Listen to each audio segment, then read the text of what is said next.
As we celebrate the LGBTQ plus community in Colorado this Pride Month, the country's largest gay rights organization is declaring a state of emergency for the first time in its 4-decade history.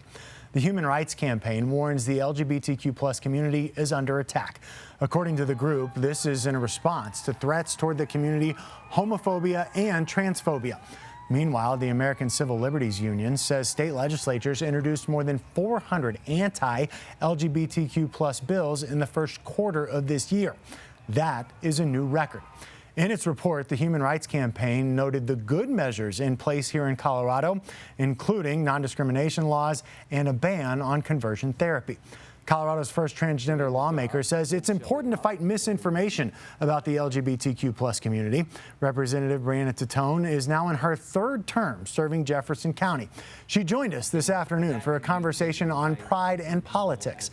In her time serving, Titone has worked hard to find common ground at the state capitol. She's urged fellow lawmakers to understand the consequences of speech that opposes the rights of transgender people.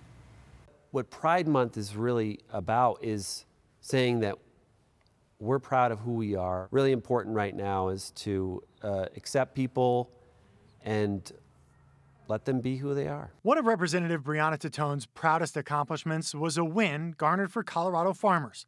She was a prime sponsor of the country's first right to repair legislation for farm equipment, a bill that garnered broad bipartisan support. The right to repair bill was a really important bill, and I was able to get a Republican to co-sponsor that bill, to prime it with me, and he got a lot of grief from his colleagues for that.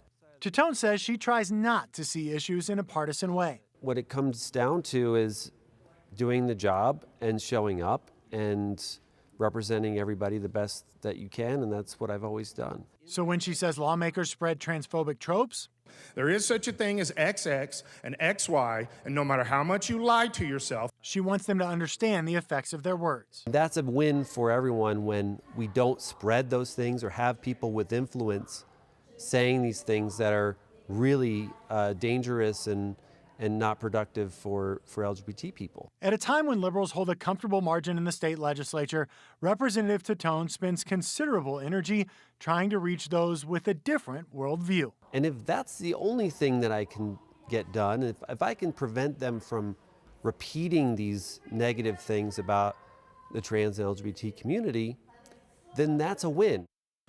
Representative Titone says the best thing people can do when trying to understand transgender issues is to ask questions and seek out information and resources.